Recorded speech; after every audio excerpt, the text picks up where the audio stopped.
Hello à tous et bienvenue dans le podcast À quel moment ? Je suis Cathy Coléon-Lénaud et j'accompagne depuis plus de 10 ans des entrepreneurs et salariés qui veulent trouver leur voie et franchir des caps professionnels. Ici, on parlera déclic, action et motivation. Mon objectif avec À quel moment est de vous inspirer en explorant les moments clés où l'on prend des décisions importantes dans notre vie. Si vous êtes entrepreneur, salarié ou tout simplement curieux et que vous êtes à la recherche d'exemples concrets pour vous inspirer, vous motiver et passer à l'action et vous dire c'est le moment pour moi d'agir, vous êtes au bon endroit. Bonne écoute et c'est parti pour l'épisode du jour. Hello à tous et bienvenue dans cet épisode de À quel moment ? Alors aujourd'hui, on continue notre mini-série sur le syndrome de l'imposteur. Aujourd'hui, j'ai envie de te partager le thème de à quel moment tu oses parler de toi et comment te mettre en avant sans te sentir illégitime ou hautain. Bah oui, parce qu'en fait, il faut quand même que tu te rendes compte que si tu ne racontes pas ton parcours et qui tu es, personne ne le fera à ta place. Et en attendant, ceux qui le font, ceux qui osent parler d'eux, même s'ils sont moins compétents, ils vont prendre la place que tu voulais et ils vont réussir. Et dans cet épisode, tu vas comprendre pourquoi parler de soi, c'est pas forcément de l'arrogance, comment se sentir plus légitime en racontant ton parcours et comment le faire de façon simple et impactante. À la fin, tu sauras comment te présenter sans rougir et surtout pourquoi c'est essentiel pour avancer. Le premier point que j'avais envie de te partager dans cet épisode de podcast, c'est que souvent on confond parler de soi et arrogance ou être hautain. Et effectivement, sincèrement, être visible et parler de soi, c'est pas être prétentieux. Faut s'enlever cette image de la tête. Et si je suis honnête avec toi, en fait, moi, j'ai eu aussi ce sentiment d'imposture et ce sentiment d'illégitimité. Quand j'étais plus jeune, j'étais directrice d'un site industriel de plus de 100 personnes. J'avais moins de 30 ans. Et quand on me demandait en soirée ce que je faisais, en fait, j'en parlais pas. Et j'osais pas trop dire quel était mon poste parce que je voulais minimiser, je voulais pas me mettre en avant. Peut-être par peur d'être vue comme trop ou j'assumais pas vraiment en fait. Aujourd'hui, alors c'est sûr j'ai plus de 47 ans donc je l'assume, mais je pense que c'est hyper important de partager cette expérience et de te dire que c'est dommage et je pense que j'ai regretté moi de pas pouvoir le dire simplement en disant que je dirige une société industrielle dans tel secteur et que ça me plaît beaucoup et pas plus, pas moins. Ça ne fait pas ma personne, mais ça me permet au moins de valoriser ce que je fais. Donc avant même de parler de soi aux autres, ce que je t'encourage à faire, c'est peut-être de réussir à te raconter à toi-même. Donc ce que je te propose, c'est de prendre un petit carnet, de noter ton parcours comme si tu le racontais à un inconnu. Puis tu le relis en mode regard extérieur, et tu te demandes, est-ce que je valorise mes choix ? Est-ce que je valorise mes parcours ? Ou est-ce que tu te cherches des excuses ? Ou est-ce que tu n'assumes pas ? Fais le point. Et ensuite, une fois que tu as analysé ça, recommence en assumant chaque tournant comme une preuve de ta capacité à évoluer. Montre que les chemins que tu as pris, ça a permis de construire ta carrière, de construire ton parcours, mais aussi de construire qui tu es. Donc, je t'encourage à se faire ce petit exercice qui n'est pas si simple d'ailleurs pour vraiment arriver à parler de toi. Le deuxième point, si on reparle du parcours, c'est qu'en fait, ton parcours, il vaut de l'or même s'il n'est pas linéaire. Et qui a réellement un parcours linéaire ? Franchement, j'accompagne pas mal de personnes, j'ai accompagné pas mal de personnes maintenant et honnêtement, j'ai vu peu de parcours linéaires. Et en fait, c'est important que tu te dises que si tu n'arrives pas à parler de toi, c'est peut-être que tu crois que ton parcours est trop brouillon ou pas assez cohérent. Mais en fait, réanalyse ce parcours. Tu peux utiliser l'exercice de la courbe de vie que je t'avais mis dans l'épisode précédent pour réanalyser ça. Et pose-toi les questions sur, quel est le fil rouge que je peux trouver là-dedans et comment je peux valoriser toutes ces expériences variées. Se sentir légitime, c'est aussi accepter que ta valeur ne vient pas d'un CV parfait, mais de ton évolution, de tes choix, de ta capacité d'adaptation, de ta résilience. Tout ça, ça fait partie de toi.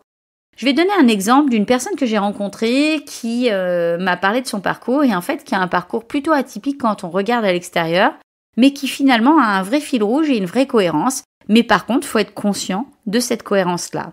C'est une femme qui était coach sportif pendant 10 ans Et elle a décidé de changer, elle était à son compte. Elle a décidé de changer suite à un divorce, puis aussi en considérant que elle commençait à prendre de l'âge et que c'était peut-être le moment de changer et qu'elle avait besoin en plus de rentrer plus d'argent. Alors elle a décidé d'abord de se reconvertir dans le commerce parce qu'effectivement, elle aimait le contact et puis elle est devenue vendeuse, puis manager d'une boutique dans un centre commercial à ciel ouvert. Mais le problème, c'est que elle s'est rendue compte que ça supposait de travailler tous les week-ends avec des enfants qui n'étaient pas très grands, etc. Et que finalement, elle plafonnait en termes financiers et qu'elle ne trouvait plus trop son compte. Et un jour, elle a eu l'opportunité de rentrer dans le secteur des assurances en tant que commerciale, un secteur qu'elle connaissait pas du tout. Et elle a été formée pendant 18 mois et aujourd'hui, elle est commerciale dans les assurances et elle adore ce qu'elle fait. Et en analysant et quand on a échangé sur son parcours, effectivement, elle m'a dit qu'il y avait un vrai fil rouge et que son fil rouge à elle, c'était le sens du contact, le sens du commerce et le challenge, puisqu'elle avait toujours aimé le challenge, que ce soit en sportif, dans la vente et puis après dans le commercial, elle aimait atteindre des objectifs quasi inatteignables et c'est ce qui lui plaisait. Donc c'est vraiment comme ça qu'elle a pu valoriser son parcours et après elle verra ce qu'elle fait, mais pour l'instant ça lui plaît. Et je trouve que c'est assez inspirant de se dire que oui, on peut être et avoir été coach sportif, puis de passer par vendeuse, manager d'une structure et commercial dans le milieu des assurances, dans le milieu bancaire ou dans tout autre domaine. Et ça, je pense que c'est inspirant aussi pour les gens. Donc, prends du recul et ne renie pas ton parcours. Je crois que c'est important. Et analyse quel est le fil rouge que tu peux trouver en point commun dans tout ton parcours et comment tu peux l'expliquer auprès de quelqu'un d'extérieur. Le troisième point, c'est que il faut aussi que tu te dises que parfois, quand on parle de soi, ça peut inspirer les autres. Partager ton chemin, c'est offrir une boussole à ceux qui galèrent. Alors, j'avais envie de partager notamment l'expérience de Inox Tag que beaucoup d'entre vous connaissent forcément avec le film Kaizen. Moi, j'ai été impressionnée par ce jeune qui a voulu casser les codes, qui était un vrai gamer. Alors bien sûr, il avait une grosse audience, etc. Mais en fait, malgré ses doutes, les difficultés, etc., il a montré sa motivation, toute sa préparation pour monter l'Everest. Et je trouve que c'est pas se la raconter que d'inspirer des millions de personnes et de leur dire rêve, ose, sors de chez toi et passe à l'action. Et ça, c'est super chouette de partager ça. On voit ses galères, mais on voit aussi ses réussites. Et c'est super beau, je trouve. Mais c'est comme un entrepreneur qui partage sur ses difficultés. Faut pas croire que l'entrepreneur, c'est facile tous les jours. Et en fait, quand il va partager sur ses difficultés, nous, en tant qu'entrepreneurs, on se dit qu'on se sent moins seul et que ça nous ressemble un peu plus quand même.